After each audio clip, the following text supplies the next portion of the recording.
Chapter 6, Summer Days.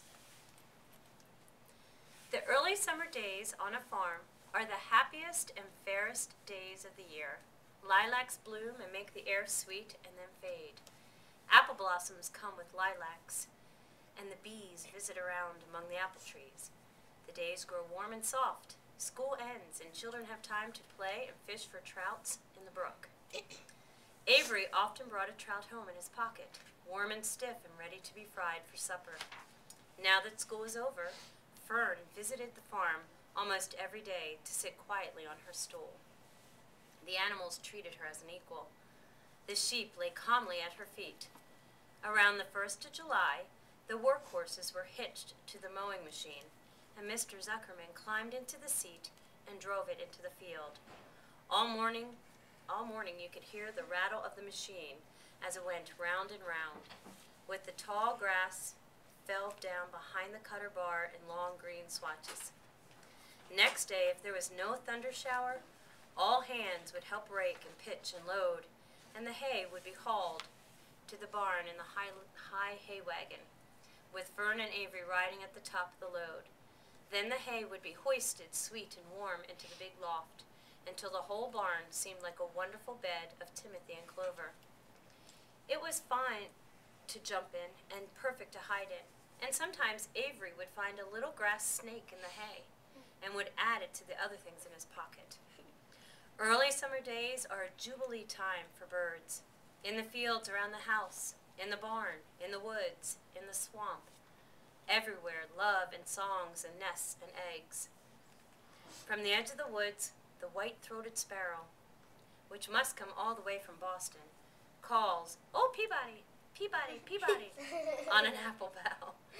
And Phoebe teeters and wags its tail and says, "Phoebe, Phoebe." The song sparrow, who knows how brief and lovely life is, says, "Sweet, sweet, sweet interlude. Sweet, sweet, sweet interlude." If you enter the barn, the swallows swoop down from their nests and scold. "Cheeky, cheeky," they say. In early summer, there are plenty of things for a child to eat and drink and suck and chew. Dandelion stems are full of milk. Clover heads are loaded with nectar. The frigid air is full of ice-cold drinks. Everywhere you look is life. Even the little ball of spit on the weed stalk, if you poke it apart, has a green worm inside it. And on the underside of the leaf of the potato vine are the bright orange eggs of the potato bug. It was on a day early in summer that the goose eggs hatched. This was an important event in the barn cellar. Fern was there, sitting on her stool, when it happened. Except for the goose herself, Charlotte was the first to know that the goslings had at last arrived. The goose knew a day in advance that they were coming. She could hear their weak voices calling from inside the egg. She knew that they were in a desperately cramped position inside the shell and were most anxious to break through and get out. So she sat quite still and talked less than usual. When the first gosling poked its gray-green head through the goose's feathers and looked around, Charlotte spied it and made the announcement. "I am sure," she said, "that every one of us here will be gratified to learn that after 4 weeks of unrelenting effort and patience on the part of our friend the goose, she now has something to show for it. The goslings have arrived. May I offer my sincere congratulations?" "Thank you, thank you, thank you," said the goose, nodding and bowing shamelessly. "Thank you," said the gander. "Congratulations," shouted Wilbur. "How many goslings are there? I can only see one." "There are 7," said the goose. "Fine," said Charlotte. 7 is a lucky number." "Luck had nothing to do with this," said the goose. "It was good management and hard work."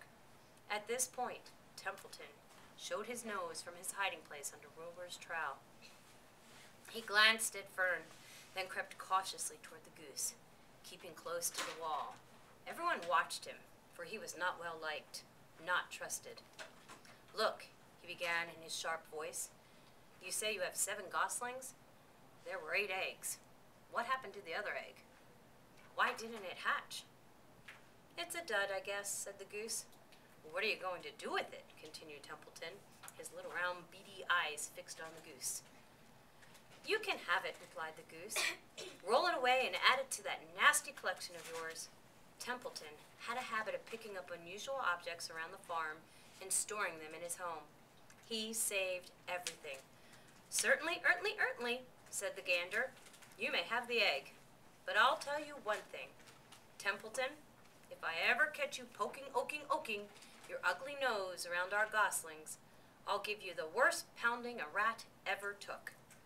And the gander opened his strong wings and beat the air with them to show his power.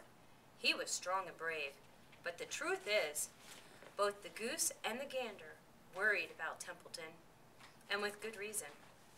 The rat had no morals, no conscience, no scruples, no consideration, no decency, no milk of rodent kindness, no compunctions, no higher feelings, no friendliness, no anything. He would kill a gosling if he could get away with it. The goose knew that. Everybody knew it.